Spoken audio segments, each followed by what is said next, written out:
ملک صاحب، عمران خان صاحب نے آج مولانا صاحب پر اور میاں صاحب پر الزام لگایا. میں ذرا سنانا چاہتا ہوں کہ الزام کیا ہے، سن لیں پھر مجھے بتائیے گا کہ کیا وجہ ہے کہ ہم ایک whoever the opposition is اس کیس میں مجھے کوئی اوپن بیان نظر نہیں آیا نون لیگ کا ایسا جو مجھے مولانا صاحب نے تو حمایت کی ہے، مولانا صاحب کی تو سمجھ میں آتی ہے آپ کے بیان کی، لیکن سنیے انہوں نے کیا کہا.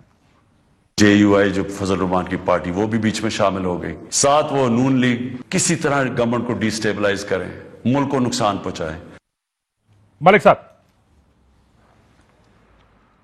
جی کاش صاحب آپ کا بہت شکریہ. دیکھیں میں پرزور اس بات کی مذمت کرتا ہوں اور عمران خان کو یہ جو سٹیٹمنٹ انہوں نے آج دی ہے، پہلے ان کو اپنا کنڈکٹ تو دیکھنا چاہیے نا. کیا ہے یہ شخص جب تحریک انصاف کی چیئرمین کی حیثیت سے، مجھے شیخو پورہ کے ان کے جلسے کی تقریر یاد ہے، پھر انہوں نے ایک علماء مشائخ کونسل کو لاہور میں ایڈریس کیا تھا، مجھے وہ یاد ہے. پھر ان کی وہ جو لاہور کے اندر ریلنگ کے دوران تقریر تھی، مجھے وہ یاد ہے. ان سب کے کلپس نکل آئیں گے. یہ تو اس حد تک گرے ہوئے لوگ ہیں کہ آپ تصور نہیں کر سکتے. آپ مجھے یہ بتائیں کاشف صاحب کہ یہ کل کو اسی بات پہ کہ ختم نبوت کے معاملے کو لے کر اور تحریک لبیک کے ساتھ کھڑے ہو کر یہ کل تک کہتے تھے کہ جو اس معاملے میں کوئی دوسری اوپینین رکھے گا اس شخص کا اس ملک کے اندر رہنے کا حق کوئی نہیں ہے، اور آج یہ کیا پوزیشن لے کر کھڑے ہیں؟ Tell me one. سر ویسے ہی آپ ہی تھوڑا سا فیکٹ کے قریب رہنا ملک صاحب، مجھے تو یاد نہیں پڑتا. بالکل قریب حقیق میں آپ کو ساری باتیں ابھی نکلوا کر میں آپ کے پاس بھجواتا ہوں. آپ مجھے بتائیں ان کا جو شیخو پورہ کا جلسہ تھا اس کی تقریر کو نکالیں آپ. چلے میں نکال دیتا ہوں. جو انہوں نے اسٹیڈیم میں کیا تھا. ٹھیک. ایک سیکنڈ کاشف صاحب ٹھہریں. ان کی جو علماء مشائخ کانفرنس کی، میں I will stand to my each and single word what I am seeing.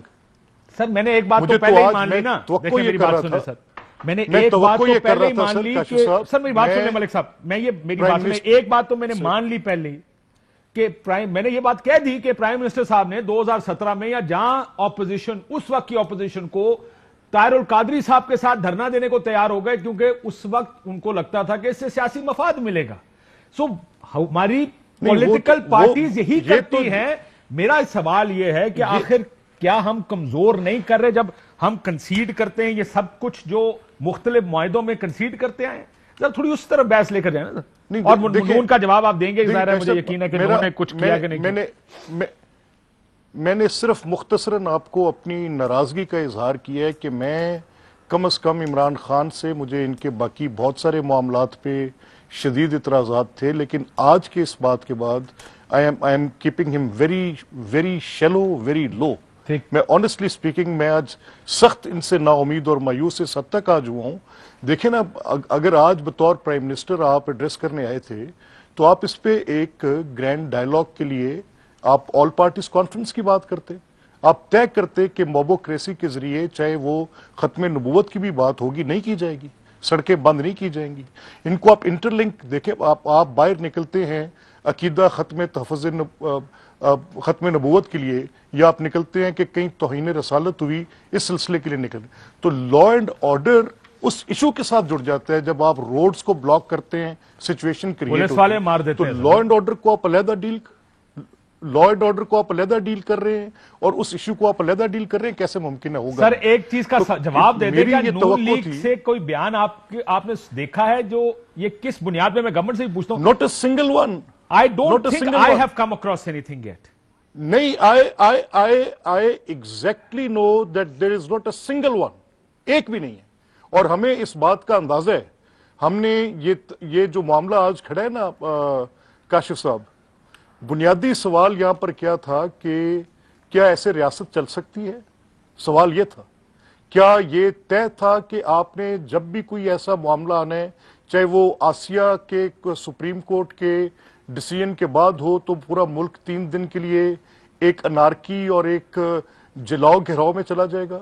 چاہے اس سے پہلے وہ معاملہ جو بھی علی نواز کہہ رہے تھے کہ کوئی آرٹیکل کی چینج کی لا کی بات تھی، تو اس پر 3 دن کے لیے یہ فیض آباد دھرنا اور یہ ساری جو صورتحال کوئی چھپی بات تھی کسی سے؟